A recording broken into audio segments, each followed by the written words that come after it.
do trabalho missionário, mas ouvir um sermão com as ilustrações do sermão do campo é sempre mais gostoso. Com certeza. Obrigado, reverendo. Boa noite, irmãos, irmãs. Graça e paz da parte de Cristo, nosso Senhor. Amém? Uma alegria voltar à minha casa, né?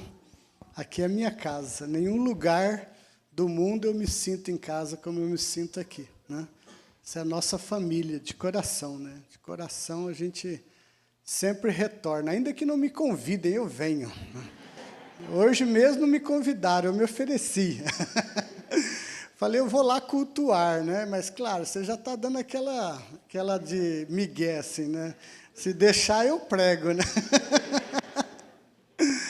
Que bênção, irmãos. Vocês são muito queridos. Vocês moram no nosso coração.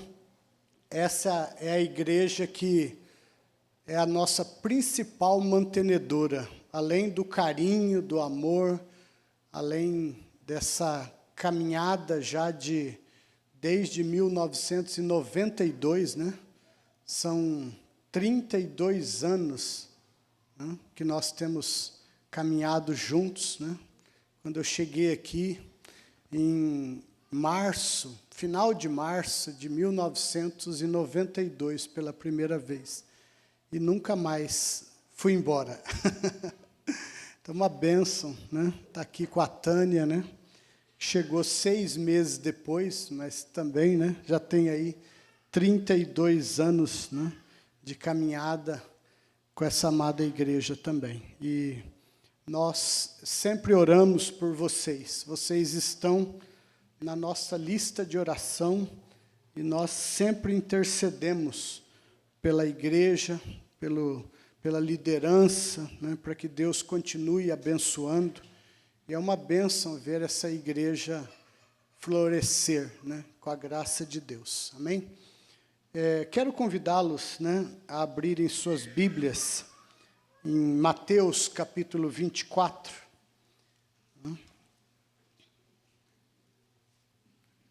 Queria parabenizar a equipe de louvor pelas belas músicas, né?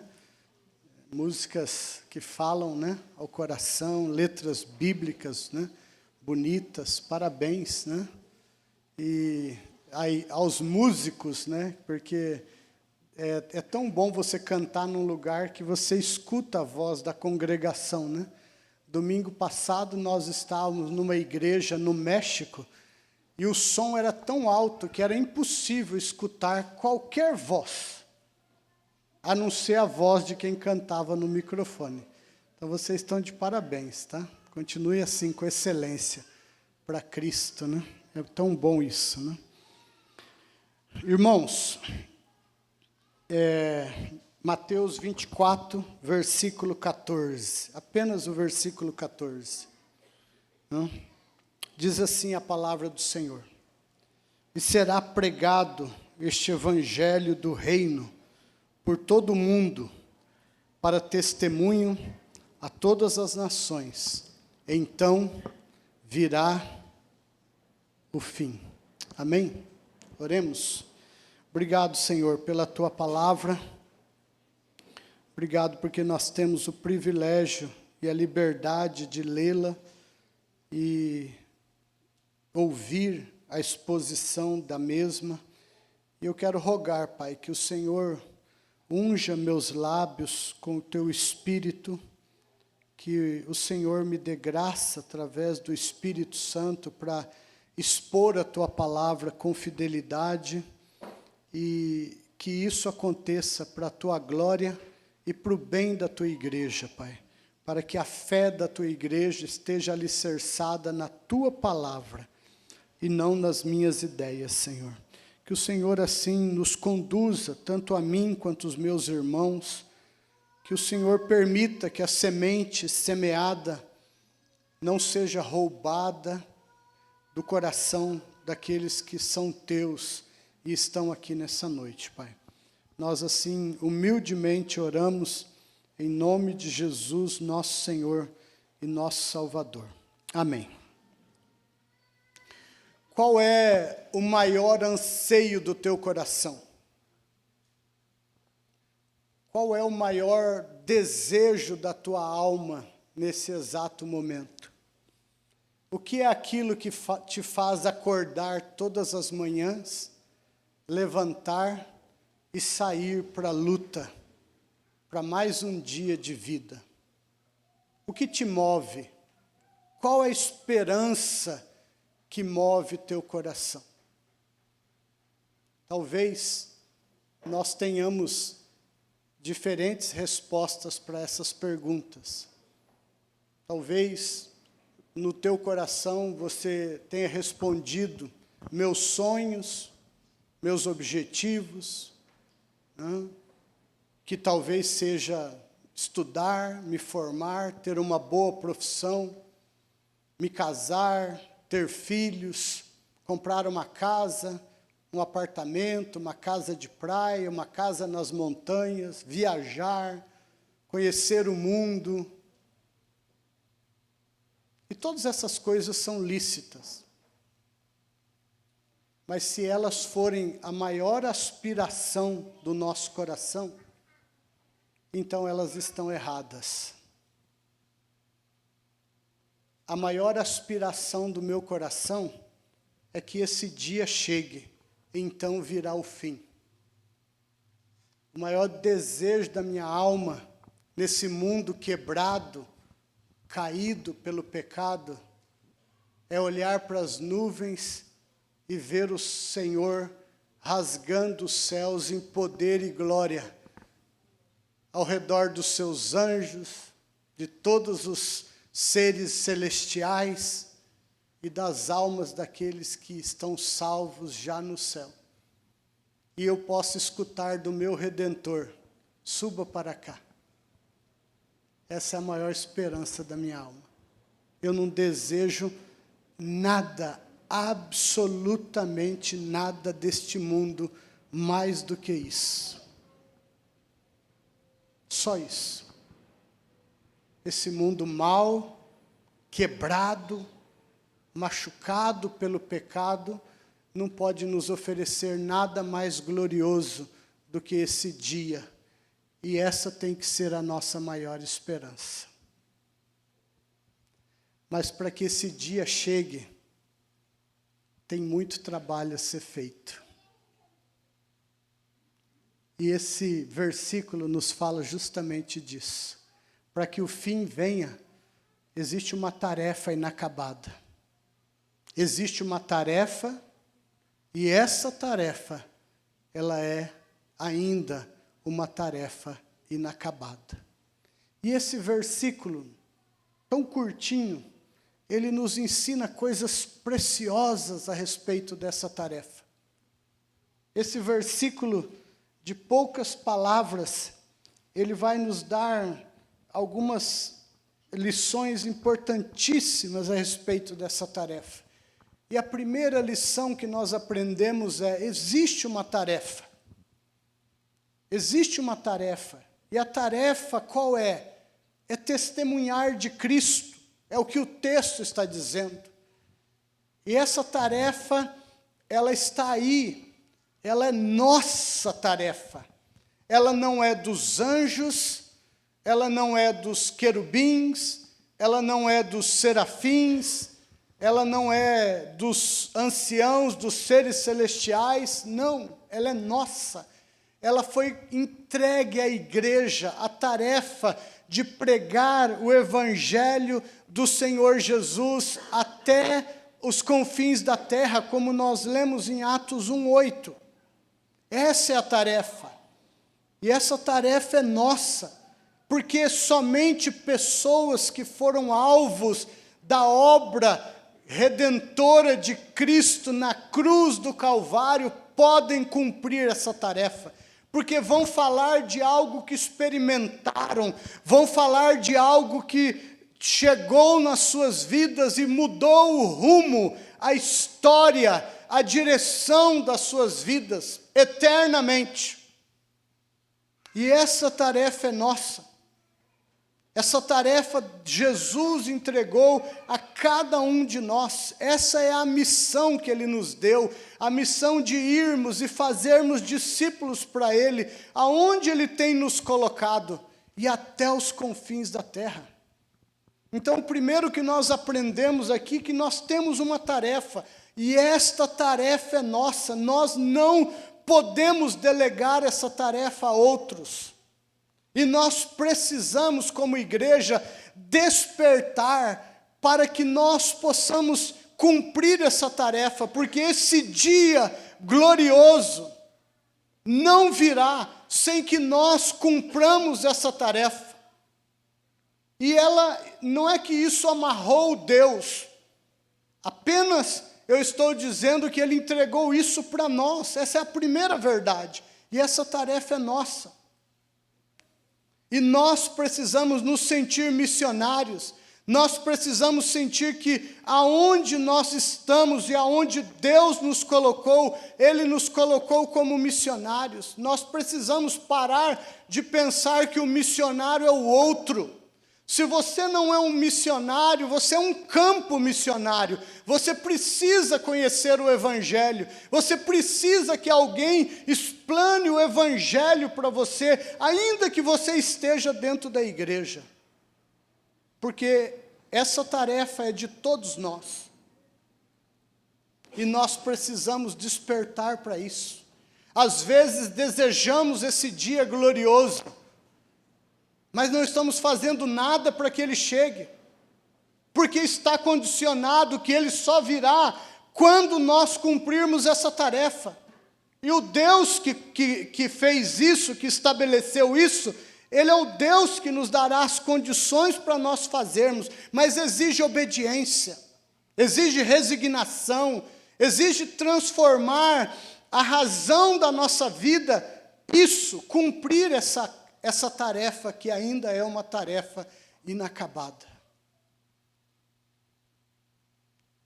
E para isso, nós precisamos despertar desse sono, dessa vida cristã, que se resume a passar a semana toda correndo atrás dos nossos interesses, e domingo nós damos 1h30, 2 para Deus, como a migalha da nossa vida, a esmola da nossa vida para Ele. Enquanto nós estivermos vivendo assim, o nosso relacionamento com Deus, o nosso cristianismo, essa tarefa se arrastará e ela tardará em cumprir. Nós precisamos de despertamento. E se nós queremos um despertamento, nós precisamos começar a orar. Como igreja, nenhum movimento missionário nascerá sem oração.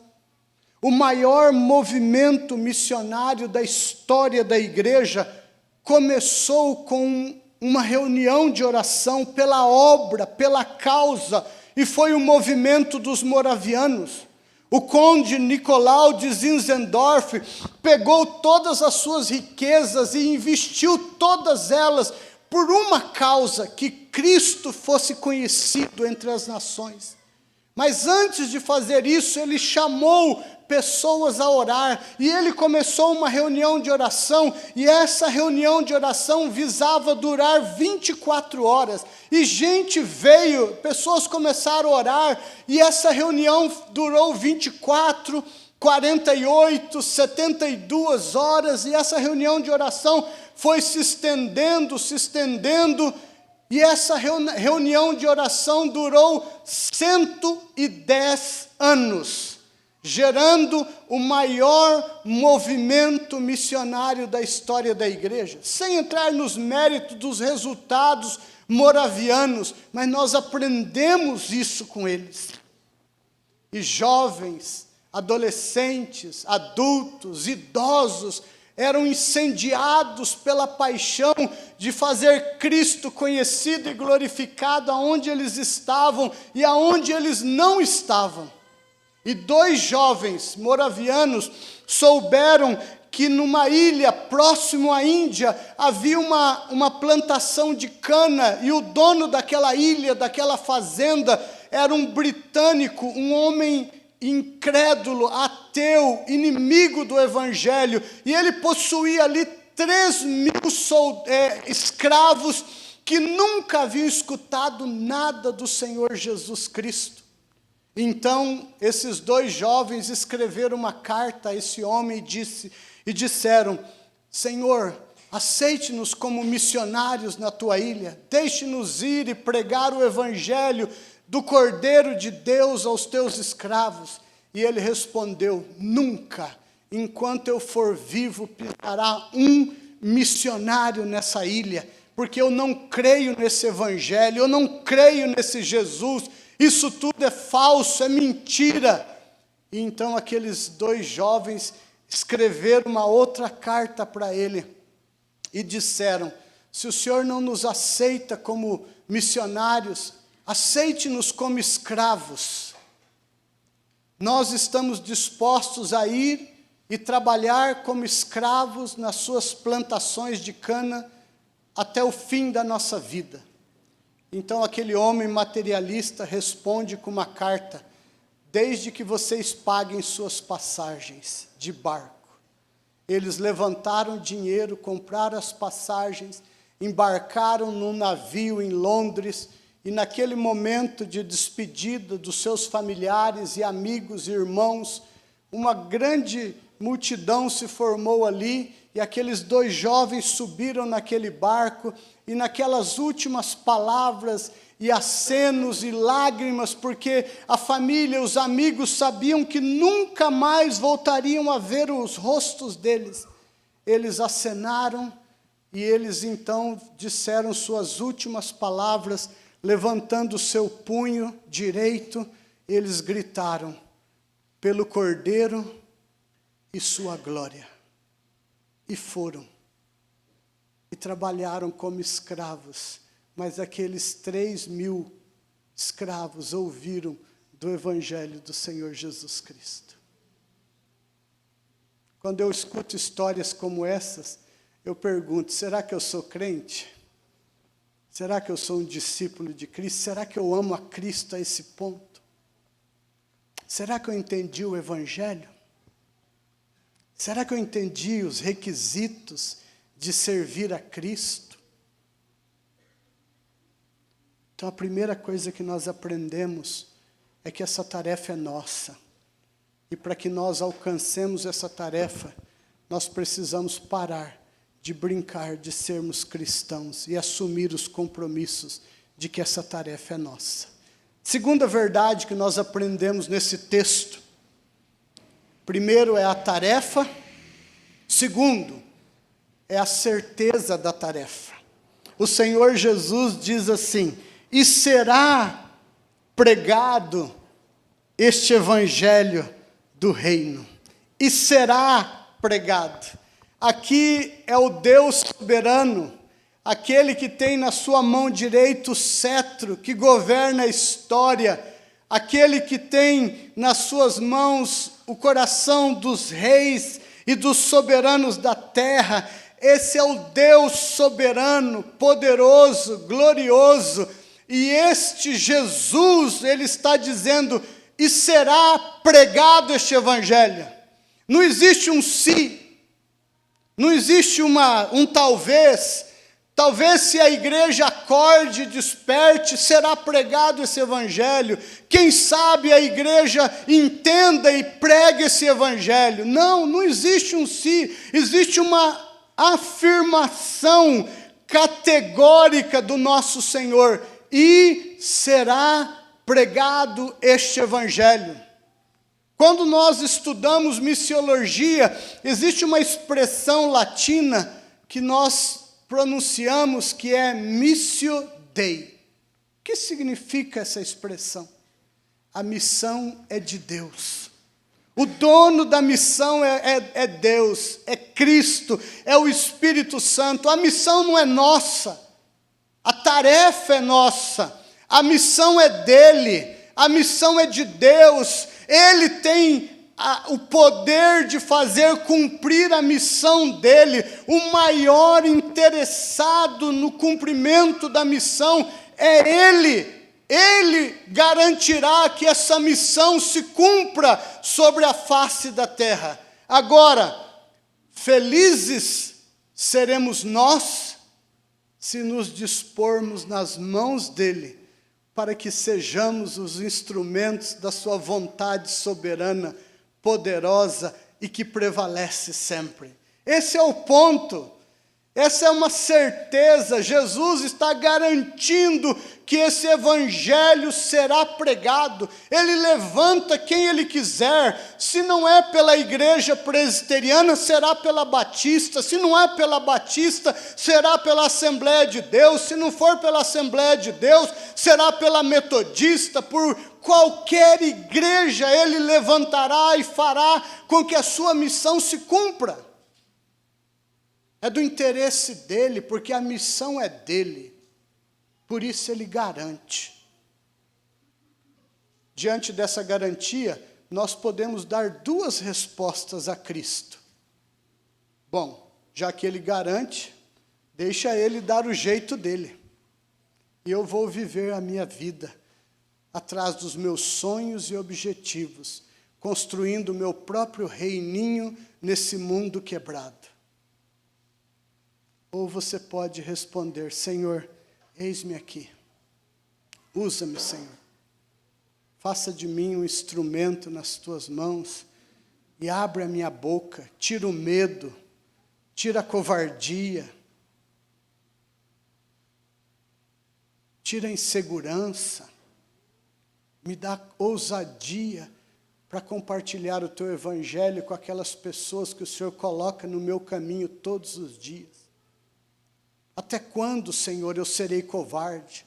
Até quando eu darei desculpas? Até quando eu serei medroso? Tira isso de mim, Senhor. Eis-me aqui. Levanta-me, Senhor, em valentia, em intrepidez. E usa, abre a minha boca, Senhor. Porque essa tarefa vai se cumprir. Pode ser através de você ou não. Mas essa tarefa vai se cumprir. Então nós temos a tarefa, e será pregado esse evangelho. Nós temos a certeza dessa tarefa, uma afirmação, e será pregado este evangelho. E depois, em terceiro, nós temos a extensão dessa tarefa. E será pregado este evangelho do reino por todo o mundo, para testemunho a todas as nações. Aqui nós temos a extensão. E quando nós falamos da extensão, irmãos, nós estamos falando de uma tarefa inacabada, que ainda há muito por fazer, que ainda há muito a trabalhar. Aqui o Senhor Jesus usou duas palavras relacionadas à extensão da tarefa. A primeira palavra que ele usa: e será pregado este evangelho do reino por todo o mundo. A palavra mundo aqui é a palavra grega oikonos, da onde nós entendemos que Cristo está falando de nações politicamente organizadas. O mundo macro, o mundo maior. E quando nós pensamos nisso, no mundo macro, nós estamos pensando em países como o Brasil, como Estados Unidos, como a Alemanha, como Itália, como Austrália, Japão. E se nós pensarmos assim, nós poderíamos abrir um sorriso e dizer: cumprimos a tarefa. Porque todas as nações do mundo politicamente organizadas possuem o evangelho do Senhor Jesus já agora. Não existe nenhuma nação aonde o evangelho de Cristo ainda não penetrou. E por isso, então, nós poderíamos começar a andar olhando para os céus, né? E pensando: pode voltar, né? Já cumprimos a tarefa. É um dos requisitos. Não é apenas este, mas é um dos requisitos. Está mais perto do que nunca. Mas o Senhor Jesus usou uma segunda palavra, para testemunho a todas as nações. A palavra nações é a palavra grega etnos. E aí ele complicou nossa vida. Aí ele aumentou o trabalho. Porque Etnos, ele está se referindo a grupos étnicos, que são grupos dentro dessas nações que possuem sua própria cultura, sua própria língua, sua própria forma de ver a vida, sua própria forma de viver. Então, nesse sentido, então, a tarefa está inacabada. Hoje, nós temos atualmente muitas etnias, cerca de 2.500 etnias, grupos étnicos que ainda são considerados não alcançados ou não engajados. E quando você pensa no Brasil, talvez nós falemos assim, o Brasil é um país evangelizado, nós já somos 40 milhões de evangélicos, nós já pregamos, não há uma cidade no Brasil sem uma igreja, todas as cidades do Brasil têm uma igreja, ou 2, ou 3, ou 4, ou 10 igrejas evangélicas, e é verdade. Só que o Brasil não é apenas o Brasil da língua portuguesa. O Brasil é um país que, quando nós falamos em termos de etnia, nós temos 253 etnias nesse país, que falam cerca de 203 línguas diferentes. E ainda nós temos pelo menos 30 povos, grupos étnicos, dentro da Amazônia, que nunca tiveram contato com um missionário, com uma Bíblia, com qualquer coisa a respeito da palavra de Deus. Então, a tarefa no Brasil ainda é uma tarefa inacabada. Quando nós pensamos no Nepal, nós ainda temos 37 grupos étnicos no Nepal que nunca receberam nada do Evangelho. Quando nós pensamos na Papua Nova Guiné, o terror dos missionários, uma ilhazinha que ali se falam 800 línguas. O maior desafio missionário para povos não alcançados e não engajados no mundo. Há muito trabalho ainda a ser feito. Nós temos 1.200 línguas, das 7.000 línguas, há cerca de 7.000 línguas faladas no mundo, temos 1.200 que não tem um versículo da Bíblia traduzido para elas. Há muito trabalho a ser feito.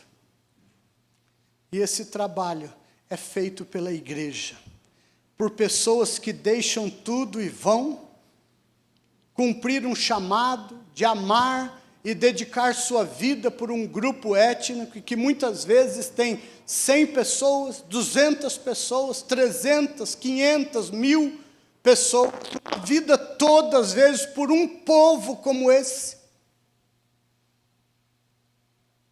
Mas também tem um custo para atingir tudo isso. E quem não vai, precisa continuar cumprindo a missão aqui, e precisa orar, clamar, suplicar ao Senhor por trabalhadores. Nós precisamos de orar para que o Senhor levante missionários. Não há missionários, são poucos os que se interessam. Existe uma pesquisa feita pela Agência de Missões Transculturais Brasileira, a MTB, e o pastor Ronaldo Lidório coordenou ali também essa pesquisa, e se levantou quantos missionários transculturais tem brasileiros servindo em outros lugares, em povos não alcançados ou países já alcançados, mas outras culturas. E chegamos a 15.000 missionários, incluindo todas as denominações. Mas nós somos 45 milhões de evangélicos, supostamente. E nós temos apenas 15.000 dispostos a levantar a mão e dizer: Senhor, eis-me aqui, envia-me a mim. E essa tarefa tem um custo alto. E a igreja precisa se despertar para investir, botar dinheiro na obra, a necessidade de mais generosidade, a necessidade que você pense um pouquinho a mais do que o seu próprio dízimo apenas, mas pensar em ofertas missionárias. Há tanto o que se fazer. E se você ama Cristo, entenda que isso é a causa de Cristo, essa é a obra de Cristo, é por isso que Cristo morreu, e por isso, se você ama Cristo, você vai então se desprender de estar apenas acumulando nessa presente vida, e poder ser mais generoso, colocar mais, doar mais, se resignar mais, abrir mão de mais, por causa do nome de Cristo, para que Ele seja conhecido e glorificado em todas as nações, em todos os grupos étnicos. Mas para isso tem que se resignar, tem que morrer. O texto que nós lemos de Atos 1:8, Jesus disse: e recebereis poder e sereis minhas testemunhas. A palavra para testemunhas é mártirel no grego, de onde vem a palavra mártir. Jesus está dizendo para você cumprir a missão e fazer com que o meu nome seja conhecido até os confins da terra, você tem de morrer. E ele não está falando de morrer fisicamente. Morrer fisicamente por Cristo é um privilégio dado a pouquíssimos na história. Mas ele está dizendo que nós precisamos morrer para nós mesmos, porque os nossos interesses sempre conflitam com os interesses de Cristo e do reino dele. Nós sempre estamos pensando em nós, em ter mais, em garantias, em seguranças, neste mundo quebrado, para o qual você já deveria ter morrido, e você está acreditando que acumular aqui é o que te vai dar garantias. Quando?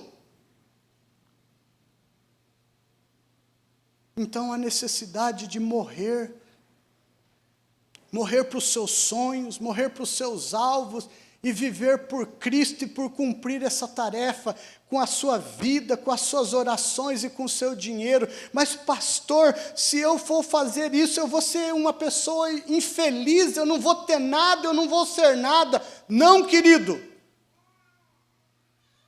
Se você resignar-se por aquele que é o dono de todo o universo, por aquele que é dono de todo o ouro e de toda a prata desse mundo, que é dono de todas as riquezas desse mundo, se você se resignar por Ele, Ele é aquele que pode te prosperar, se Ele quiser. A Bíblia diz que Ele fez o rico e o pobre. A Bíblia diz que Ele enriquece, riquezas vêm dEle, e quando nós semeamos nele, nós colheremos. A palavra de Deus diz: buscar em primeiro lugar o meu reino, e as demais coisas vos serão o quê? O que são as demais coisas? A casa que você sonha? O carro? O casamento? O apartamento? A casa na praia? Se você priorizar Ele, a causa dEle, a obra dEle, Ele está te prometendo que Ele acrescentará à tua vida tudo o que você precisa, as demais coisas. Mas para isso temos de ter fé. Precisamos crer, porque esse é o tipo de promessa que você tem que se lançar sobre ela, sem às vezes ver o resultado de lá para cá. Morra para o mundo, querido. Morra para os seus sonhos e viva para Ele. E você verá o que Ele pode fazer através da tua vida. Hoje eu e a Tânia vivemos com 2 malas. Nós não temos casa mais, nós não temos móveis, nós não temos nada. Mas nós temos tudo. Como disse Paulo, sendo pobre, mas enriquecendo a muitos. Não tendo nada, mas tendo tudo. E nós vivemos com 2 malas, perambulando o mundo, por uma causa: Cristo e seu Evangelho. Que o nome dele seja conhecido e glorificado. É por isso que nós vivemos. E nós não queremos nada desse mundo. Ah, mas na tua velhice, Deus cuida de mim hoje, e Ele cuidará na minha velhice. Você tem dúvida disso? Eu não tenho, absolutamente nenhuma. Ele diz, eu tiro do ímpio para dar para o meu servo. Quando o povo de Israel foi sair do Egito, o povo de Israel tinha enriquecido os egípcios. E Deus foi no ouvido do egípcio e falou assim, pega tudo de ouro que você tem, aquilo que você tanto ama, teu ouro, tuas pedras preciosas, pega tuas roupas mais finas, teu melhor gado, teus melhores camelos, teus melhores cavalos, vai do lado no vizinho judeu, hebreu, bate na porta dele e entrega tudo para ele. Eu estou te mandando. E o que os egípcios fizeram? Exatamente o que o dono de tudo mandou. E a Bíblia diz que o Senhor despojou os egípcios e o seu povo saiu rico, abastado do Egito, porque tudo é dele. Ele fala no ouvido do ímpio e o ímpio dá, entrega. Ele não tem limitação nenhuma. Para isso nós precisamos crer, porque para investir no reino há que se desprender, porque a tarefa, ela é uma tarefa inacabada e a extensão dela ainda é muito grande e há um custo para fazer isso. Então aqui nós aprendemos, primeiro, existe uma tarefa. Segundo, nós aprendemos que a certeza de que essa tarefa será cumprida. Terceiro, a extensão dessa tarefa. E quarto, nós aprendemos, então, o fim glorioso dessa tarefa. Então virá o fim. Então virá o fim. Esse dia que nós tanto aguardamos, que nós tanto almejamos, que nós tanto buscamos, acontecerá quando nós cumprirmos a tarefa. Essa é a nossa tarefa. Ainda há 2 sinais, que é a grande apostasia e a grande tribulação, mas isso não compete a nós. O que compete a nós é essa tarefa. O resto é de Deus, mas isso é nosso, Ele entregou a nós, e nós precisaremos investir tudo que nós possamos para que esse dia venha.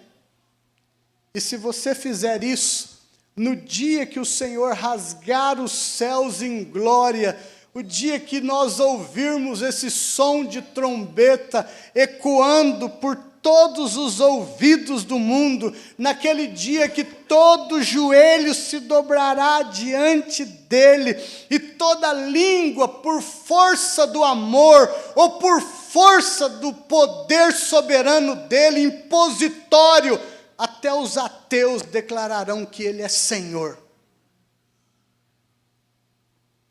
Naquele dia, quando ele rasgar os céus em glória, se você investir o melhor da tua vida por cumprir essa tarefa, aonde Ele te colocou, nos meios aonde Ele te deu, nos relacionamentos aonde Ele te colocou, se você investir o melhor da tua vida orando pela obra, por aqueles lugares aonde você não pode ir, se você investir o melhor do teu dinheiro para que isso acontecesse, para que esse evangelho fosse proclamado, Cristo pregado, crido pelos eleitos e glorificado, se você investir o melhor da tua vida por essa tarefa, naquele dia, quando os céus se abrirem em glória, você olhará nos olhos do teu Redentor, em paz, com teu coração em paz, em saber que você cumpriu o que Ele te mandou dessa tarefa.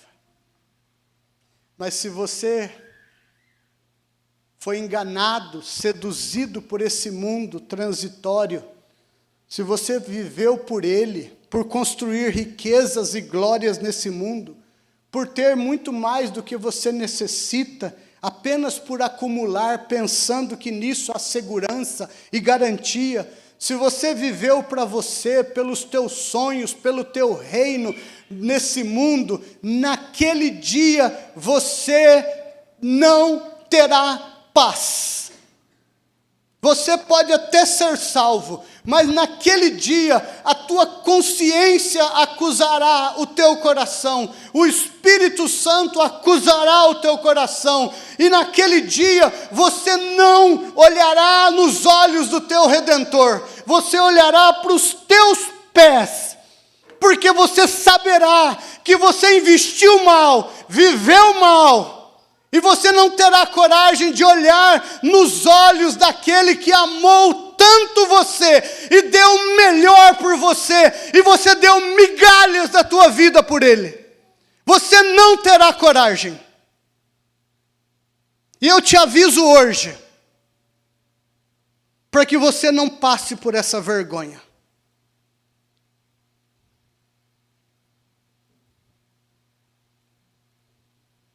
Porque quem viveu dessa forma não terá paz para olhar nos olhos do seu Redentor.